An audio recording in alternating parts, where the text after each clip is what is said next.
Hola a todos, bienvenidos a nuestro canal de educación financiera. En el video anterior hablábamos de los pros y contras de invertir en inmuebles. Invertir en inmuebles es una inversión que suele requerir de bastante capital inicial por nuestra parte, si lo comparamos con una inversión que podamos hacer en algún producto financiero, por lo que habrá que analizarla muy bien. En muchos países, a ese valor de compra se le añaden una serie de costes administrativos, como son de inscripción en el registro de la propiedad, ITP, IAJD, o impuesto de transacciones patrimoniales y actas jurídicos documentados, etc.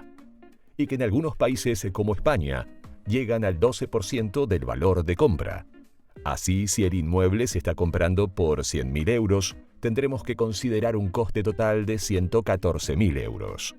No necesariamente tenemos que desembolsar nosotros la totalidad de ese importe.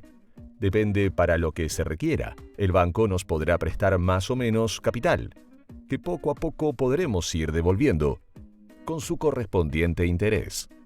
Los bancos suelen dejar más dinero cuando la compra es para vivienda habitual, hasta un 100% en algunos casos, y bastante menos si es para segunda vivienda o como inversión, en torno a un 70 u 80% del valor más bajo entre el valor de tasación del inmueble y el del precio de compra.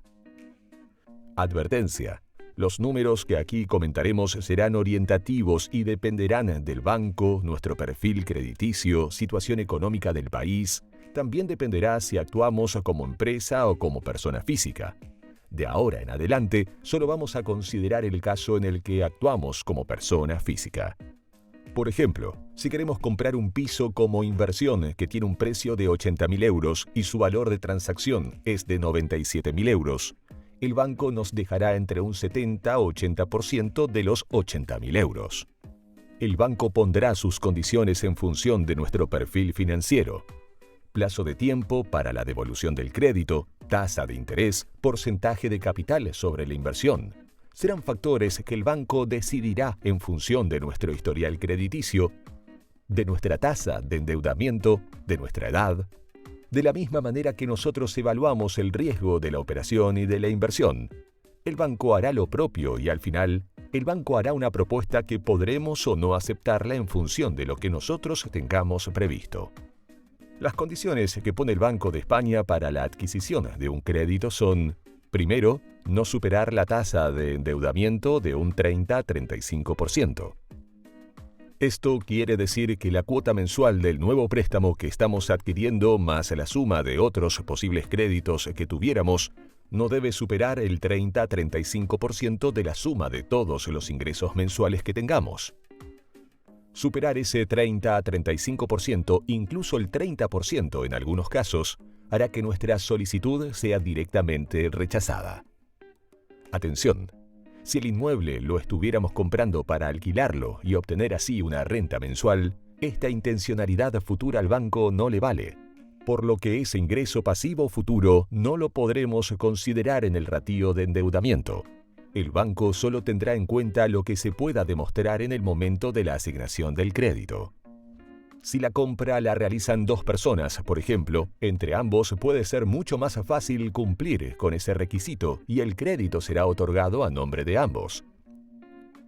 Segundo, al finalizar el plazo del crédito, la edad del más joven del deudor, o de los dos deudores, no deberá exceder los 75 años.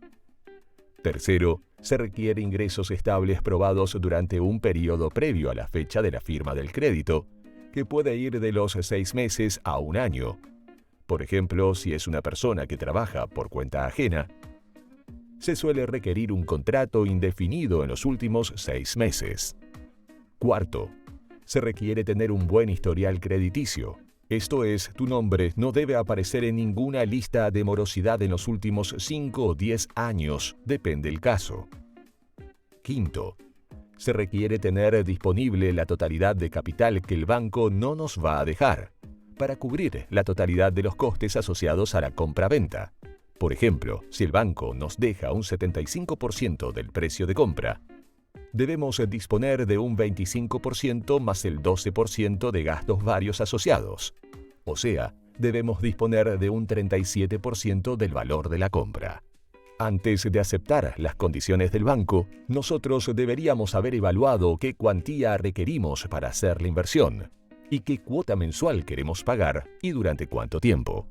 En todos los casos debemos considerar los intereses que acabaremos pagando por el capital prestado, que dependerá de la cuantía percibida, del plazo de tiempo del crédito y del tipo de interés aplicado, especialmente si la compra del inmueble la estamos haciendo como inversión. En este caso, es todavía más relevante la consideración del pago de intereses, pues van en perjuicio directo a la rentabilidad de la operación, como ahora veremos.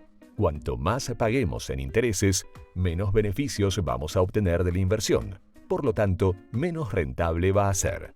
Imaginemos diferentes ejemplos. Imaginemos un crédito de 100.000 euros a devolver en 30 años a un interés del 2%.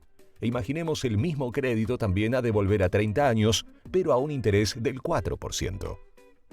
La cuota resultante del crédito a un tiempo de interés del 2%, como podemos ver, es más baja que el crédito al tipo de interés del 4%. Y al mismo tiempo, el pago total de intereses al final del crédito es mucho mayor en el del crédito al 4% que en el del 2%. Una diferencia bastante significativa en el pago de intereses de 37.600 euros. Observamos también que a medida que pasan los años, la curva de lo que se va pagando de interés se va alisando. Esto indica que el pago de intereses en los primeros años del crédito es mayor que en los últimos años. Para un interés del 4%, los intereses que se pagan en los primeros años incluso supera la cantidad que se amortiza. Caso 2. Imaginemos ahora que tomamos el mismo crédito de 100.000 euros al mismo tipo de interés, 3%. Pero uno lo devolvemos en 20 años y el otro lo devolvemos a 40 años. Observando la cuota mensual, resulta bastante más atractiva la del crédito a 40 años, casi 200 euros menos. Pero hay que prestar atención a todos los números. Tras amortizar completamente el crédito a los 20 años, habremos pagado de intereses 32.617 euros. Y a los 40 años habremos pagado en intereses 70.714 euros. Esto hace una diferencia en el pago de intereses en un crédito a 20 años y a 40 años de 38.097 euros para un mismo crédito de 100.000 euros al 3% de interés. Además, a los 20 años ya hemos amortizado la totalidad de un crédito y por otro lado, en el de 40 todavía no hemos amortizado ni la tercera parte del capital adeudado. Solo se ha amortizado 35.636 euros de los 100.000 euros del préstamo. Atención, en ninguno de estos casos se ha considerado posibles amortizaciones anticipadas que siempre reducirán los intereses a pagar. De estos dos ejercicios podemos sacar las siguientes conclusiones. 1. El pago de la totalidad de intereses afectará directamente a la rentabilidad de la operación. Por lo tanto, es esencial hacer bien los números antes de hacer la inversión. 2. Cuanto menor sea el crédito solicitado, menos intereses se pagarán y menor será la cuota mensual a pagar. 3. Cuanto mayor es el plazo, menor será la cuota mensual, pero más intereses se acabarán pagando. 4. Cuanto mayor sea el porcentaje de interés, más intereses se acabarán pagando. 5. Si queremos hacer una amortización anticipada, esto es cancelar parcialmente parte de la cuantía adeudada, podemos escoger entre reducir cuota o reducir plazo. Si la cuota que estamos pagando la podemos seguir pagando cómodamente, se aconseja amortizar reduciendo plazo. En todos los casos, reducir la cantidad adeudada reducirá la totalidad de intereses a pagar. 6. En todos los casos, en los primeros años del crédito, es cuanto más intereses se pagan. 7. De tener que amortizar anticipadamente parte del crédito, se aconseja hacerlo en los primeros años del crédito, que es cuando más intereses estamos pagando. Es momento de tomar el control de tus finanzas. Gracias por acompañarnos en este viaje de aprendizaje financiero. Si te ha gustado este video, danos un like. Si además quieres seguirnos, suscríbete a nuestro canal de YouTube. Nos vemos en el próximo video.